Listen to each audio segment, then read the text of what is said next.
Global markets face the heat as US President Donald Trump announces India is our friend. We have over the years done relatively little business with. The president announcing a 25% tariff. But is there a way out? Can both sides salvage a deal out of this chaos? Now Trump's tariffs will kick in. The 25% tariff. America में howdy Modi और गुजरात में नमस्ते Trump से लेके India is my best friend और अब India's economy is dead economy, मैं Indian economy को बर्बाद कर दूंगा, यहाँ तक का सफ़र। पाकिस्तान के साथ बढ़ता हुआ कोऑपरेशन। इंडिया और पाकिस्तान की कॉन्फ्लिक्ट के बाद पाकिस्तानी जनरल आसिफ मुनीर को व्हाइट हाउस में लंच करवाना, पाकिस्तान में ऑयल एक्सप्लोर करके उसे इंडिया को बेचने की बातें करना और भारत को बार बार टैरिफ की धमकी देना, ये सब ट्रंप कर रहे हैं सिर्फ यूएस और इंडिया रिलेशंस को चोट पहुंचाने के लिए। आज के इस एपिसोड में देखेंगे कि ट्रंप 1.0 वर्सेस ट्रंप 2.0 आगे बढ़ने से पहले आपसे रिक्वेस्ट है, कृपया हमारे नए चैनल को सब्सक्राइब जरूर करिएगा।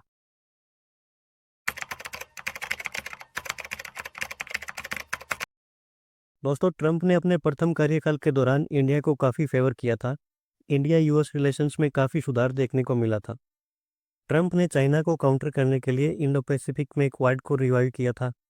क्वाड एक्चुअल में 2004 में एग्जिस्टेंस में आया था, लेकिन सन 2007 में जापान के पीएम शिंजो आबे की कोशिशों के बाद 2007 में एक प्रॉपर ऑफिशियल फॉर्मेट इसका बना था। इसके बाद चाइना की ऑब्जेक्शन और क्वाड मेंबर्स के मल्टीपल इंटरनल डिसएग्रीमेंट्स और मतभेदों के चलते इसे ठंडे बस्ते में डाल दिया गया था। इसके बाद ट्रंप ने 2017 में इंडो पैसिफिक में चाइना के बढ़ते इन्फ्लुएंस और दादागिरी के बाद इस ग्रुप पर काफ़ी काम किया। क्वाड में 4 मेंबर यूएस, इंडिया, जापान और ऑस्ट्रेलिया है। साउथ चाइना सी में चाइना काफ़ी अग्रेसिव हो रहा था, इसलिए रिवाइवल ऑफ क्वाड ट्रंप ने जरूरी समझा और मनीला में क्वाड समिट हुआ। ट्रंप ने ही एशिया पैसिफिक ट्रंप को इंडो पैसिफिक रिकॉग्नाइज करने में हेल्प करी थी।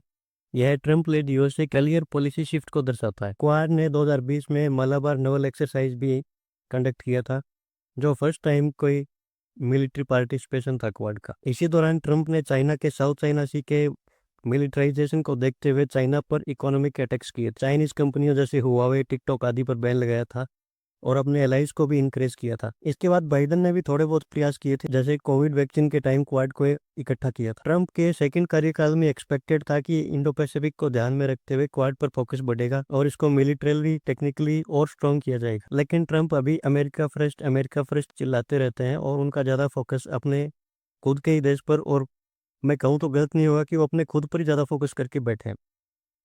और चाइना के साथ हमें complete anti China policy shift करना भी हमारे हित में नहीं होगा, इसलिए हम क्वाड को भी इतना सीरियसली नहीं ले रहे हैं। अब बात करेंगे ट्रंप के प्रथम कार्यकाल के दौरान डिफेंस डील। इंडिया और यूएस ने लगभग $3 बिलियन की डिफेंस डील की थी, जिसमें अपाचे अटैक हेलीकॉप्टर्स और मिसाइल शामिल थे। 3 मेजर डिफेंस पैक्ट्स अमेरिका ने ट्रंप के दौरान ही इंडिया के साथ साइन किए थे, जिनमें से कॉमकासा सितंबर 2018 में ट्रंप ने इंडिया के साथ कॉमकासा साइन किया, जिससे इंडिया को यूएस मिलिट्री कम्युनिकेशन सिस्टम और रियल टाइम इनक्रिप्टेड डाटा का एक्सेस मिला जॉइंट ऑपरेशंस के दौरान। दूसरा इंपॉर्टेंट एग्रीमेंट था बेका, जो कि अक्टूबर 2020 में साइन हुआ।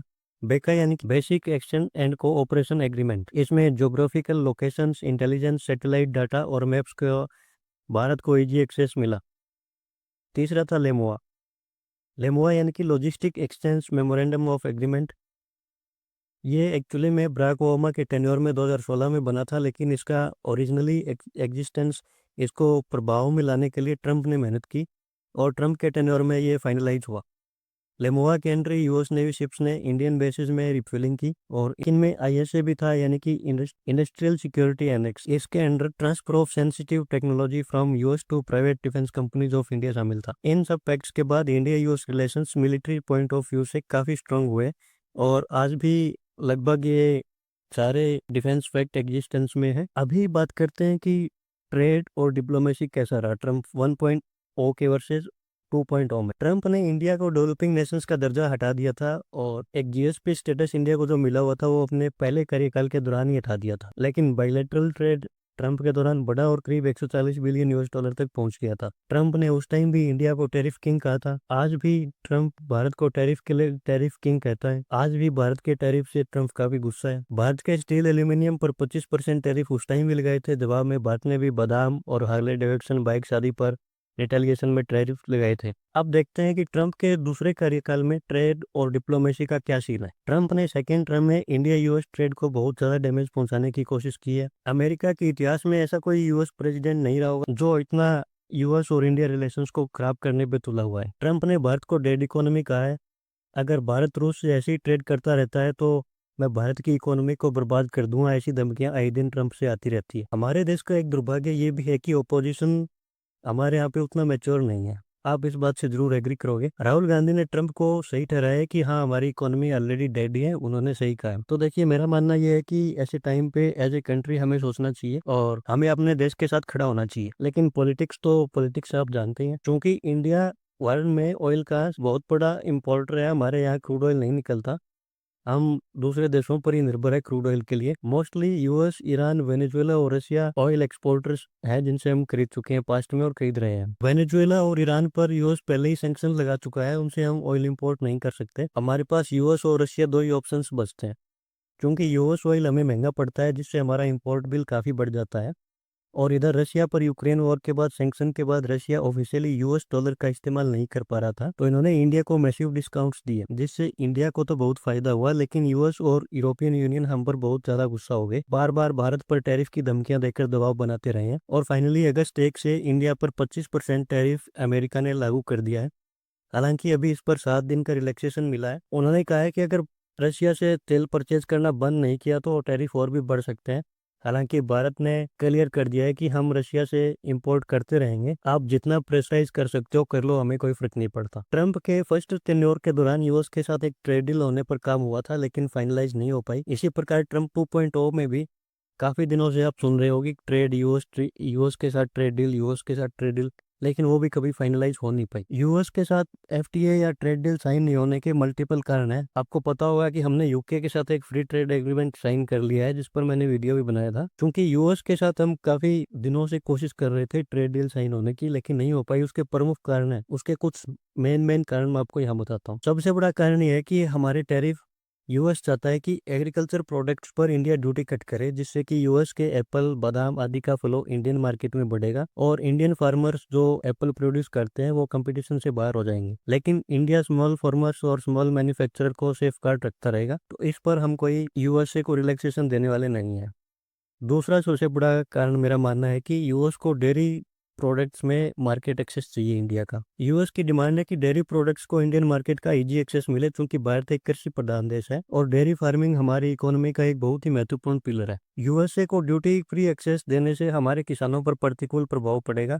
Most important thing is, US में पशुओं को सिर्फ चारा नहीं खिलाया जाता। जी हाँ, वहाँ की गाय नॉनवेज भी खाती हैं, वो मीट वगैरह उनको खिलाते हैं, क्योंकि हमारे देश में एक लार्जर आबादी प्योर वेज है और ये चीज़ें धार्मिक कारणों से भी हमें एक्सेप्टेबल नहीं है। फिलहाल मार्केट में मिलने वाले दूध में आप अश्योर हैं कि ये प्योर वेज है, या इतना तो श्योर ही है कि आप गाय या भैंस ने घास फूस या अनाज खाकर ही दूध दिया होगा।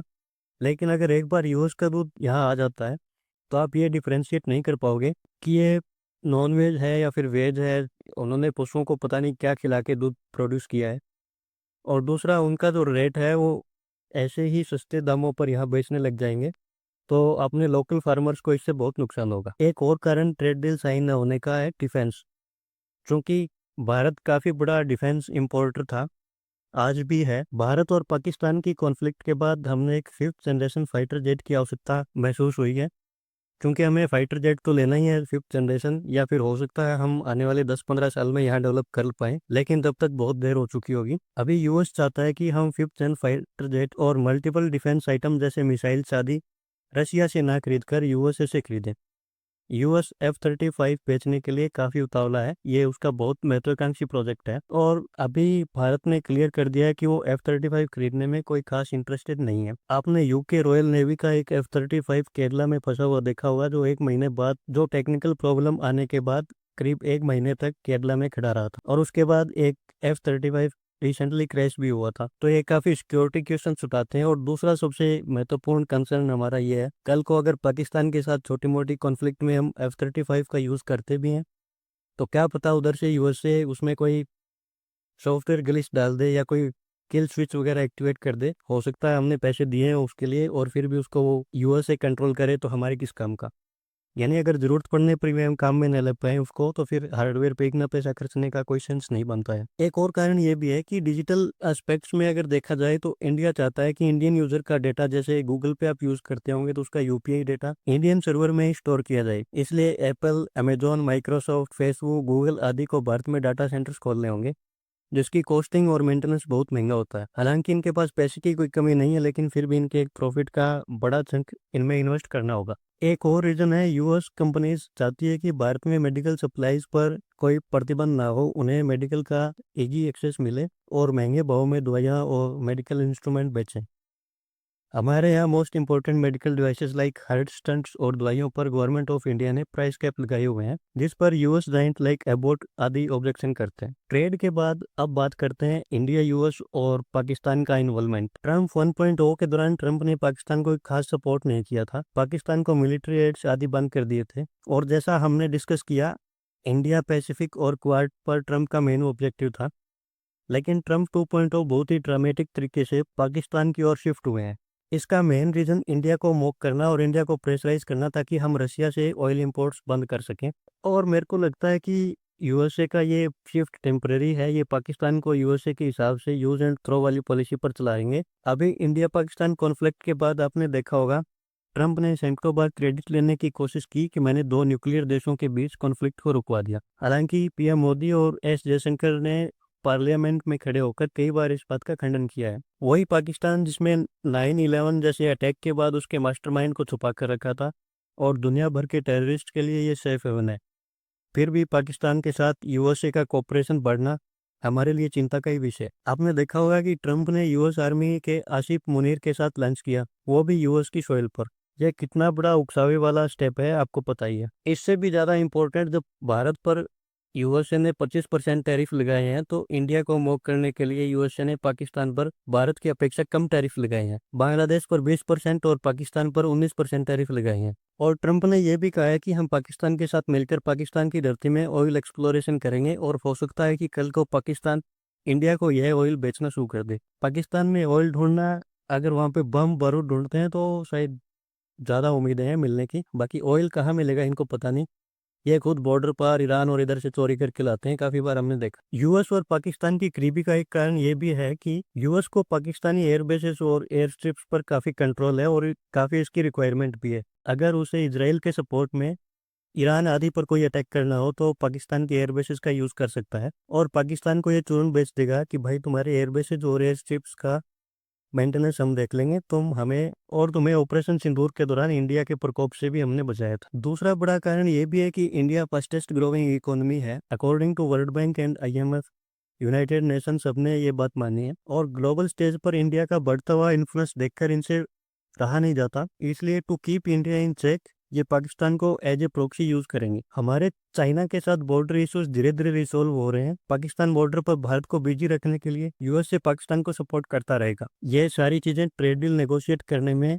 इनडायरेक्टली एज ए बैकडोर काम करती है, जो कि यूएस से यूज कर सकता है। लेकिन इन सबको काउंटर करने के लिए इंडिया चाइना को एक साथ आना होगा। इंडिया चाइना के साथ एक्टिवली एंगेजमेंट बढ़ा भी रहा है और दोनों देशों ने पॉजिटिवली काम किया है। 2020 गलवान इंसिडेंट के बाद फर्स्ट टाइम एससीओ समिट के दौरान विदेश मंत्री एस जयशंकर और चाइनीज प्रेसिडेंट शी जिनपिंग की मुलाकात हुई है। इस मीटिंग के दौरान चाइना से बॉर्डर इश्यूज, डी-एस्केलेशन और ट्रेड रिलेटेड बातें जैसे कि China's ban on rare earth elements आदि पर चर्चा हुई है। इंडिया चाइना रिलेशंस नॉर्मलिसी की ओर बढ़ रहे हैं।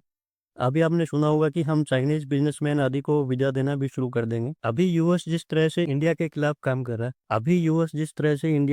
काम कर रहा है, आप सरप्राइज मत होइएगा कि हमारे देश में इंटरनल पॉलिटिक्स में यूएस इंटरफेयर करे। अगर आपको इंडिया पर यूएस ट्रेड डील का इफेक्ट सुनना है तो आप कांग्रेस नेता शशि थरूर का ये आर्टिकल जरूर देखिएगा। अगर आप जियोपॉलिटिक्स में थोड़ा भी इंटरेस्ट रखते हैं तो आप शशि थरूर का एक व्यू पॉइंट जरूर सुनिएगा, क्योंकि ये डिप्लोमेट रह चुके हैं और इनको काफी नॉलेज भी है इस विषय। तो दोस्तों, आपका क्या मानना है यूएस इंडिया रिलेशनशिप और पाकिस्तान एंगल पे? क्या आपको लगता है कि ट्रेड डील कहीं सेटल हो पाएगी या नहीं? इन सब मामलों पर आपका क्या सोचना है, कृपया कमेंट्स में जरूर बताइएगा। और अगर वीडियो इन्फॉर्मेटिव लगा हो तो अपने ग्रुप्स में शेयर जरूर कीजिएगा। धन्यवाद।